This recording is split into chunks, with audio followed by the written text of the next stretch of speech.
वाला रिश्ता नहीं, बल्कि भाइयों वाला रिश्ता था, आपस में दोस्तों वाला रिश्ता था। आगे बर्दाश्त किया, भाइयों की बात को भी खाते में लिया है और दूसरी बातों को भी अपने खाते में लेकर हंसकर वालिद के सामने उफ तक नहीं कहा।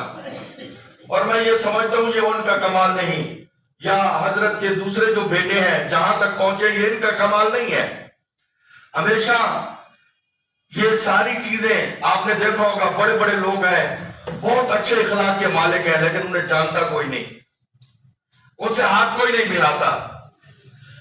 इसके पीछे भी जो चीजें कार फरमा है, जो हकीकत है, वो वालिदैन की तरबियत है। हमने इन आंखों से देखा है, इन बच्चों के वालिद और वालिदा रातों को मुसल्लों पे बैठ के इनके लिए दुआएं करते, बैतुल्लाह का गिलास पकड़ के जब मांगा पहले इनके लिए मांगा, फिर सिर्फ अपने बच्चों के लिए नहीं, पूरे खानदान के लिए मांगा।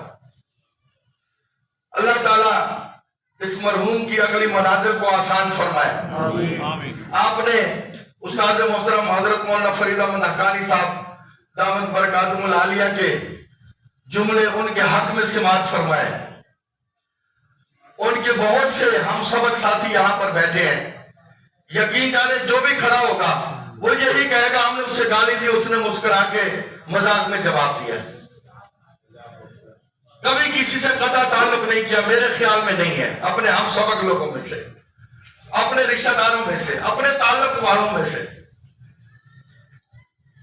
मेरे ख्याल में, मेरे इल्म में कोई ऐसा शख्स नहीं है।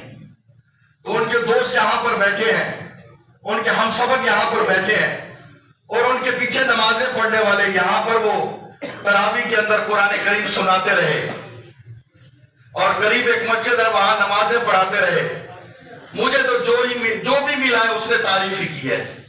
यहीं पे पैदा हुए, यहीं पे जवान हुए, यहीं पे लोगों की खिदमत की, और हर इंसान ने उनके इखलाक की गवाही दी है। मेरे ख्याल में उनकी कामयाबी की यह अलामत है।